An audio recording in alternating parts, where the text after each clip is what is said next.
Hello guys, welcome to my YouTube channel home plants lover पर। तो guys, आज की वीडियो में मैं आपको ये बताने वाला हूँ कि जब हम नर्सरी से गुलाब के प्लांट को लाते हैं हमारे घर पर और कुछ समय बाद वो फ्लावरिंग नहीं देता है। हम जब वो प्लांट लाते हैं और वो जो उसका फ्लावर हम देख कर ही लाते हैं वैसे तो, पर उसके बाद ये इसका मतलब बिल्कुल भी फ्लावरिंग नहीं करता करता है तो इक्का दुक्का फ्लावरिंग हमें देखने को मिलती है।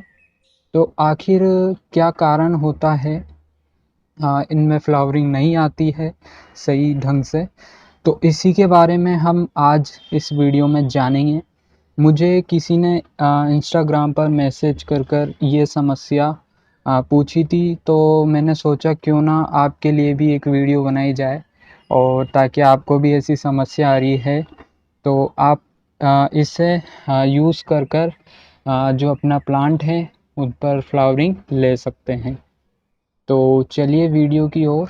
तो गाइस, आज जो मैं आपको बात बताने वाला हूँ शायद ही आपने कभी नोटिस किया होगा और शायद ही आपको किसी ने ये बात बताई होगी। मैं काफ़ी टाइम से इन प्लांटों पर ये जो मैं आपको बताने वाला हूँ टिप्स, ये काफ़ी टाइम से अप्लाई कर रहा हूँ। उसी के बाद मैं आपको ये वीडियो शेयर कर रहा हूँ। ठीक है, तो आप वीडियो को एंड तक देखना क्योंकि इसमें कुछ ऐसे टॉपिक हैं जो आपको ध्यान रखने वाले होंगे। ठीक है, तो चलिए हम देखते हैं, अच्छे से डिटेल से मैं आपको बताने वाला हूँ। तो गाइस देखिए आप, मैंने यहाँ पर 5 प्लांट है मेरे। ठीक है, मैं आपको दिखा भी देता हूँ। ये देखिए 5 प्लांट है मेरे पास, ये देखिए। और जो ये दो आपको दिख रहे हैं ना, ये और ये, इन पर मैंने एक्सपेरिमेंट किया हुआ है। तो मैं आपको इन दोनों की बात बताता हूँ, आखिर मैंने ऐसा क्या किया है इनमें फ्लावरिंग आ रही है बाकी इनमें नहीं आ रही है। देखिए पीछे वाला, और जैसे कि आपको ये वाला भी दिख, थोड़ा आपको अच्छे से नहीं दिख रहा होगा बट थोड़ी सी बर्ड्स आपको दिख रही होगी। ये देखिए हल्की सी आ रही है, छोटी है। ठीक है, और वो काफ़ी बड़ी है। ठीक है, तो इन्हें जो ये दोनों प्लांट है ना, इन पर मैंने एक्सपेरिमेंट किया है और मैं आपको बताऊंगा कि क्या मैंने इनमें यूज़ किया है और कैसे मैंने इनको जो फ्लावरिंग नहीं आ रही थी तो अब आने लगी है, तो ऐसा क्या किया है उसके बारे में आपको मैं बताता हूँ। तो सबसे पहला पॉइंट मैं आपको बता देता हूँ। ध्यान रखना आप अभी, आ, जब हम नर्सरी से प्लांट लाते हैं तो हम एक गलती करते हैं सबसे बड़ी। तो आपने नोटिस किया होगा और आप ये गलती दोहराते भी होंगे, और नहीं करते हैं तो बहुत अच्छी बात है, बट जिनको नहीं आता है बिल्कुल उनके लिए ये वीडियो है।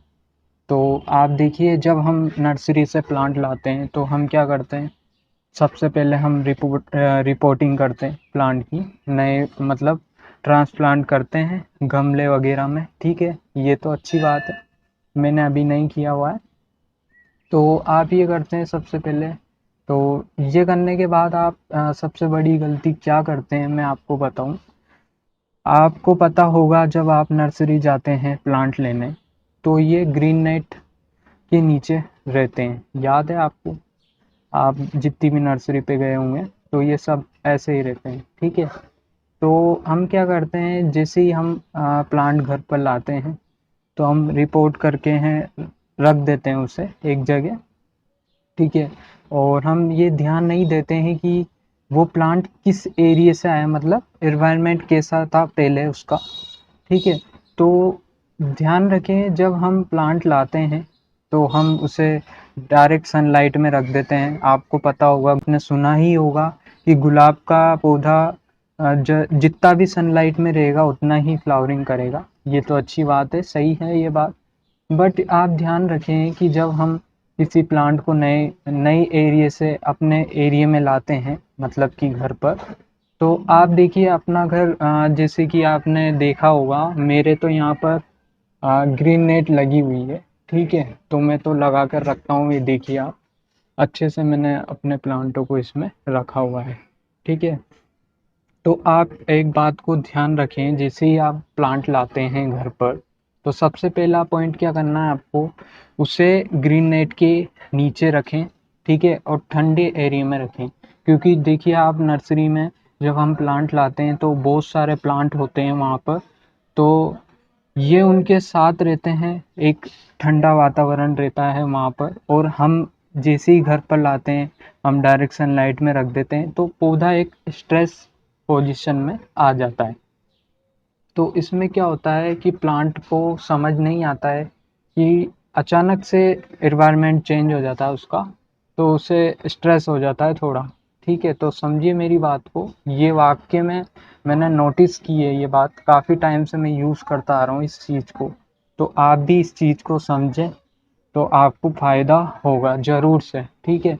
तो आप क्या करें, पहले इसे ग्रीन नेट के नीचे रखें जैसे कि मैंने आपको बताया है।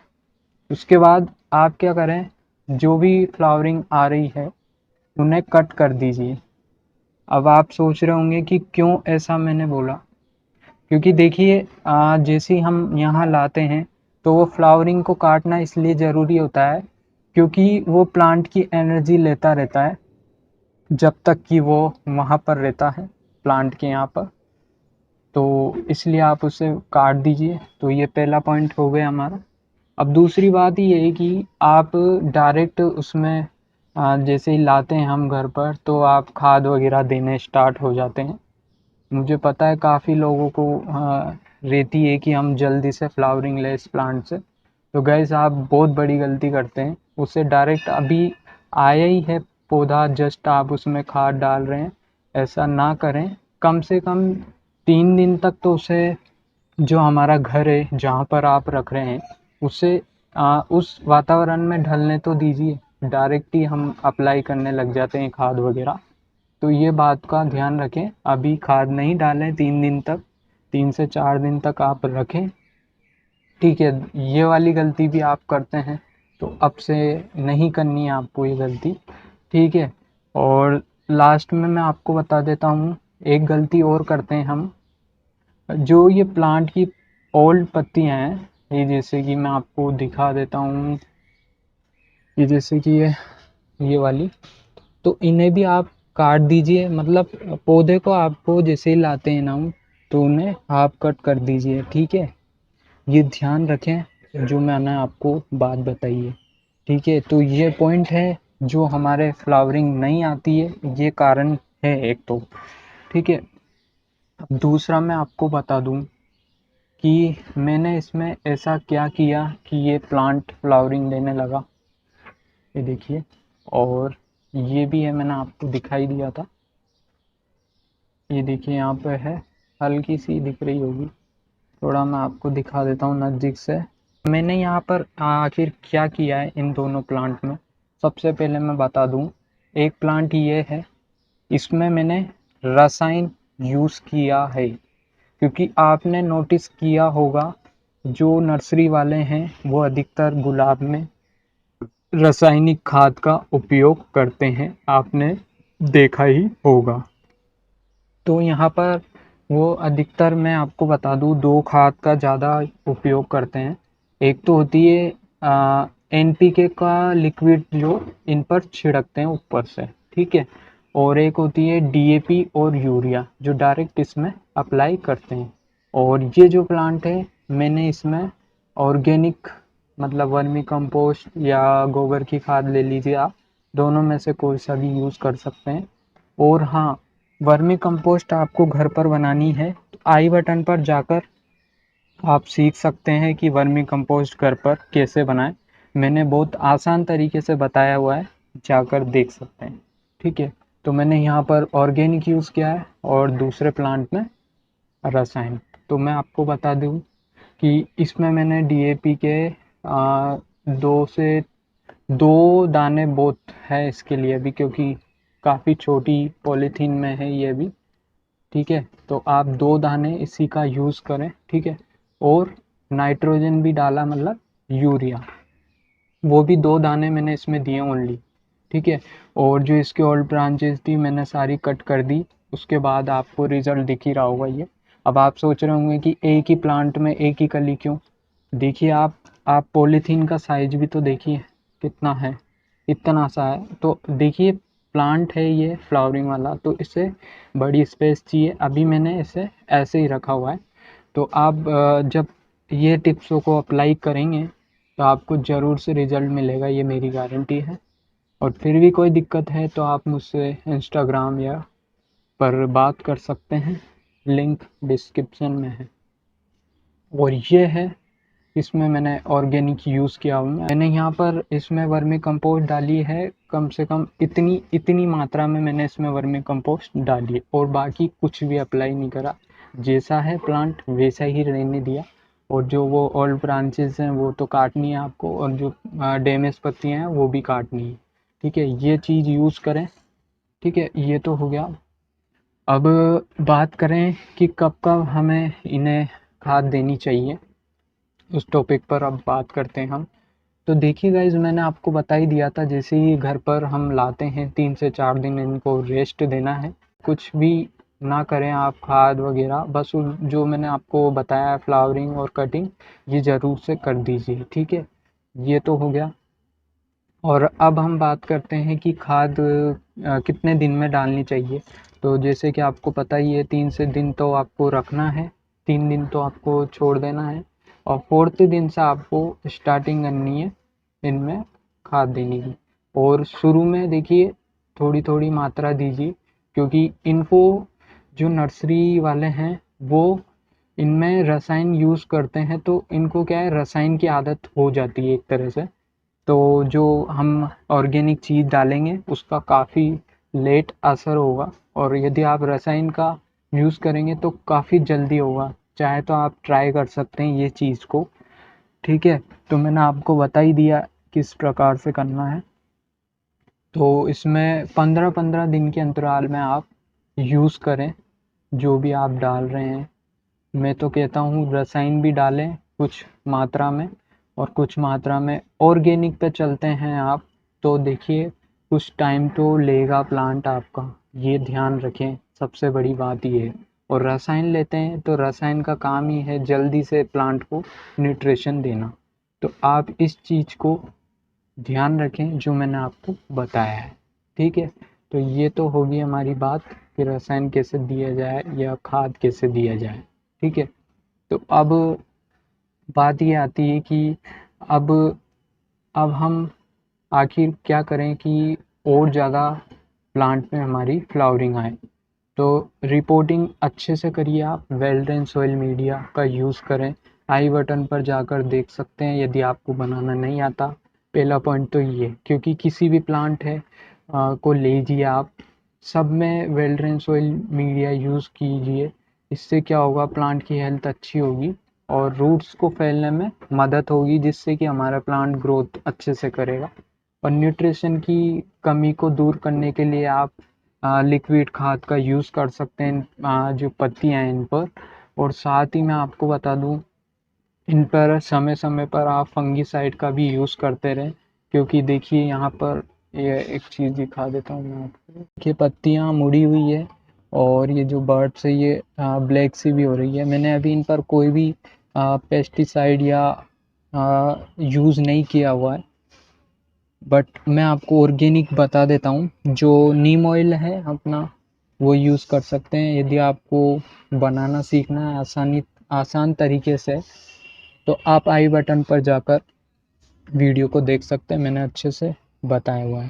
ये देखिए काफ़ी पत्तियों पर ऐसी प्रॉब्लम आ रही है, ये देखिए आप। ठीक है, और तो ये पॉइंट आपको ध्यान रखना होंगे। और नेक्स्ट में जब, तो मैं अब नेक्स्ट जो मैंने आपको सारी चीज़ें बताई वो इन पर करके दिखाऊंगा, आपको यकीन हो जाएगा कि मैंने जो बातें बताई है वो रियल है।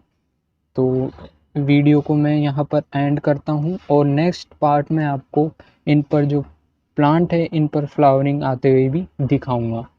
ठीक है, तो अभी से आप ये टिप्स यूज़ करने लग जाएं, क्योंकि अब जो हमारा गुलाब प्लांट है उसका सीजन स्टार्ट हो चुका है। ठीक है, तो मैं आपको नेक्स्ट अपडेट में देता हूँ। प्लीज़ वीडियो को लाइक करें, शेयर करें और सब्सक्राइब करें, क्योंकि मैं नेक्स्ट पार्ट में आपको इसका प्रूफ बताऊँगा। और गाइस एक बात और मैं आपको बता दूँ कि प्लांट को जैसे कि मैंने आपको बताया था, सनलाइट में डायरेक्ट नहीं रखना है अभी। 3 से 4 दिन तक तो आपको अपने घर के एनवायरनमेंट में रखना है।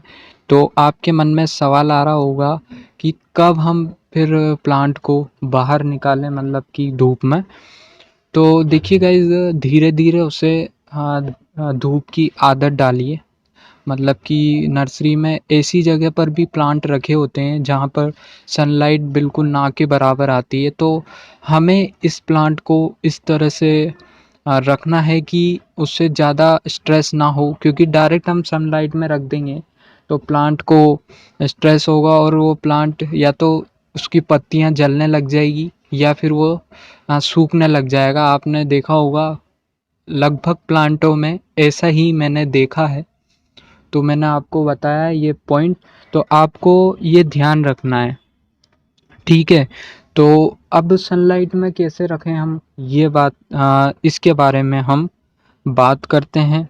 तो देखिए, जहाँ पर जैसे कि मॉर्निंग की सनलाइट आती है वहाँ पर आप आधे घंटे रखें फर्स्ट दिन तो, ठीक है। फिर उसे आप वापस से ग्रीन नेट के अंदर रख दीजिए, ठीक है। फिर उसके बाद आप सेकंड दिन उसे आधा घंटा और बढ़ा दीजिए। मतलब थोड़ा बहुत टाइम बढ़ाना है आपको, ज़्यादा ज़्यादा समय नहीं रखना है आपको प्लांट को सनलाइट में, ठीक है। ऐसे करते करते धीरे धीरे आप फिर आपको यदि सनलाइट में फुल रखना है तो उसको क्या है, आदत सी हो जाएगी प्लांट को, ठीक है। तो हमें आदत ही बनानी रहती है जो प्लांट हम नर्सरी से लाते हैं।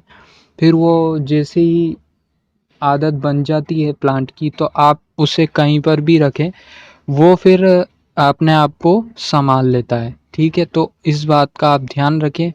धीरे धीरे आपको उसे सनलाइट में भी रखना है, थोड़ी छाया में भी रखना है। और जैसा कि आपको पता है अब सर्दी स्टार्ट हो चुकी है, तो हमें इन प्लांटों को रात में जो पाला पड़ता है उससे भी बचाना है, क्योंकि सर्दी होने पर अच्छे अच्छे प्लांटों में भी दिक्कत आने लग जाती है। वैसे गुलाब को इतना कोई फ़र्क नहीं पड़ता, पर जब ज़्यादा स्टार्टिंग हो जाती है सर्दी की तो इससे भी हमें ग्रीन नेट के नीचे रखना है। रात में तो आप ग्रीन नेट के नीचे रखें सभी प्लांट को जो भी आपके हैं, और इसे मॉर्निंग की सनलाइट दीजिए, तो ये बेस्ट होगा इसके लिए। धीरे धीरे इम्प्रूवमेंट हो जाएगी आपके प्लांट में। तो इन चीज़ों का आपको खास ख्याल रखना है।